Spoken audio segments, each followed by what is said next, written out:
모든 클래식의 느낌은 기본적으로 약간 부유해. 중산층 이상. 아, 중산층 이상이야. 무대에 올라갔는데 뒤에 오케스트라가 쫙 있어. 응. 같이 나와서 복주를 해야 돼. 그러면 부자 아니면 나는 그건 진짜. 모차르트는 일단 이게 머리가 가발이었어요. 진짜 그 시대에 부자들만 쓸 수 있는 가발이었어요. 아, 이게 그래. 왕족 사람들만 쓸 수 있는 어. 그 가발이었어요. 구독과 좋아요 부탁드려요. 안녕하세요. 피아니스트 김윤경입니다. 제가 얼마 전에 기생충 영화를 보고 참 많은 생각을 했습니다. 어떤 분들은 불쾌하다, 어떤 분들은 너무 우울하다, 어떤 분들은 이 사회의 모습을 잘 반영한 것 같다 하며, 혹은 어떤 분들은 집에 가서 그냥 짜파구리나 먹자 뭐 이렇게 말하는 분들도 많이 계셨어요. 근데 저는 짜파구리는 아직 못 해 먹었고요. 사실 그거 어떻게 하는지 모르겠어요. 어떻게 해요?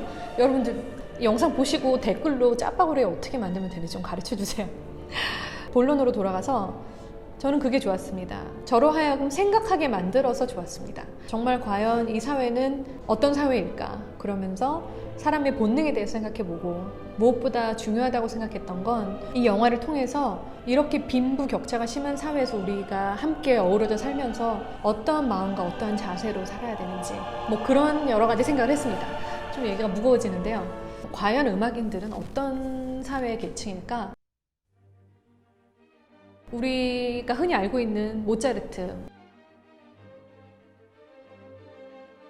반짝반짝 작은 별, 우리에게 아주 잘 알려진 천재 작곡가죠.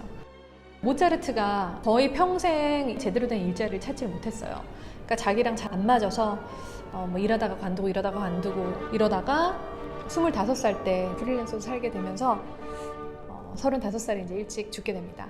그런데 그 당시에는 음악가들이 살 수 있는 방법이 딱 두 가지밖에 없었어요. 그게 뭐냐? 후원자, 즉 궁중이나 왕실에 고용이 되어서 그곳에 이제 직원으로 살던가, 아니면 프리랜서로 살던가. 그런데 그 시대에는 프리랜서로 살기에 거의 불가능한 시대였습니다. 그래서 그 시대 많은 작곡가들이 교회나 귀족이나 어떤 궁중의 왕실의 후원을 받아 고용이 되어서 이제 생계를 유지해 나갔죠. 그가 16살 때, 16살마다 맞아. 모차르트가 16살 때 짤즈부르크의 대주교 콜로레도 밑에서 이제 일을 하게 돼요. 콜로레도라는 사람이 되게 고리타분하고 엄하고, 무슨 뜻이냐면 절대 복종을 원하고 갑질에 능한 사람. 이렇게 생각하시면 됩니다. 예를 들면 급여를 많이 주지 않으면서 모차르트가 외부 활동하는 것을 전면 금지했어요. 그리고 자기가 여행을 가면 모차르트를 시도 때도 없이 불러서 그 여행에서 여러 가지 일을 시켜요. 일을 시켰다는 거는 연주를 시켰다는 건데, 연주를 하면 외부 활동이니까 보수를 줘야 되는데 페이를 주지 않았던 거예요. 모차르트가 그런 억압에 굉장히 힘들었던 것 같습니다. 결국 큰 사건이 일어나요.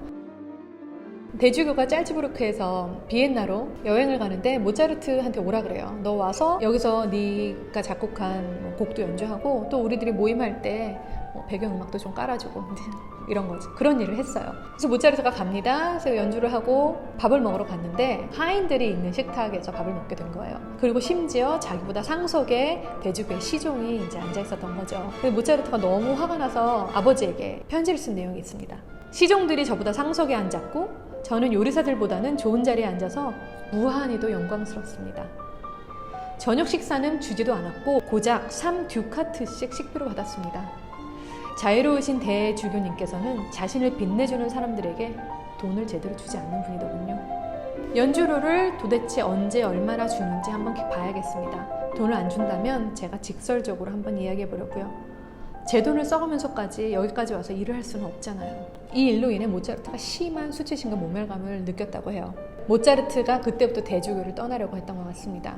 자기에게 속한 작곡가가 자신의 말을 듣지 않고 좀 반항적인 태도로 나오니까 콜로레도 대주교가 이제 화가 나서 심한 욕설까지 하면서 결국 이제 모차르트에게 나가라고 합니다. 근데 그 사회에서는 이게 너무 일반적인 일이었어요. 음악가들은 하위 계층으로 여겨졌기 때문에 왕실이나 궁정에서 자기네들의 힘과 권력으로 마음껏 부릴 수 있다고 생각을 했어요. 모차르트도 알고는 있었지만 그는 또 천재였잖아요. 사람들의 엄청난 인정을 받는 유명 인사였는데 이런 이제 부당한 대우를 받으니 굉장히 억울해하고 힘들어했던 것 같습니다. 추워. 잠시만요. 너무 추워요.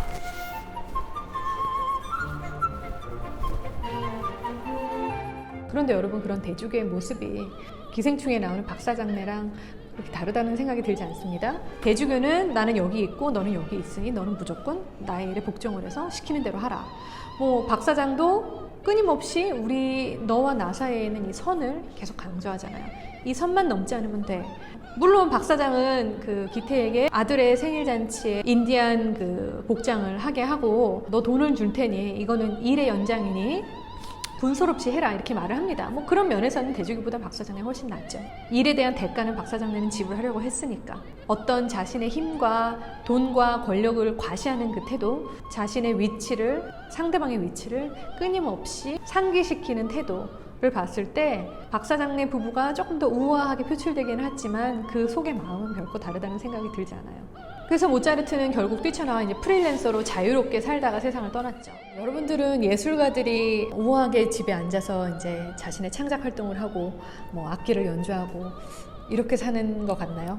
저를 비롯하여 제 주변에는 아마 전 세계적으로 상위 1%를 제외하고는 그렇게 사는 사람은 아무도 없으리라 생각이 듭니다. 예술가들은 자신의 창작 활동, 예술 활동을 꾸준히 발전시키고 이어나가기 위해서 열심히 자기의 스킬을 닦고 무엇보다 제일 중요한 거 생계를 유지하기 위해 먹고 살기 위해 기회가 될 때마다 일이 있을 때마다 뛰어다니는 그런 투잡 생활을 하는 게 일반적인 예술인들의 삶이에요. 지금 시대는 굉장히 격변하는 시대잖아요. 그래서 이렇게 여러모로 생존하기 힘든 사회라면 더더욱 우리에게 필요한 것은 우리의 삶을, 우리의 정서를 풍요롭게 하는 음악이 아닐까라는 생각이 듭니다. 제가 유튜브를 시작한 가장 큰 이유도 그렇습니다, 여러분.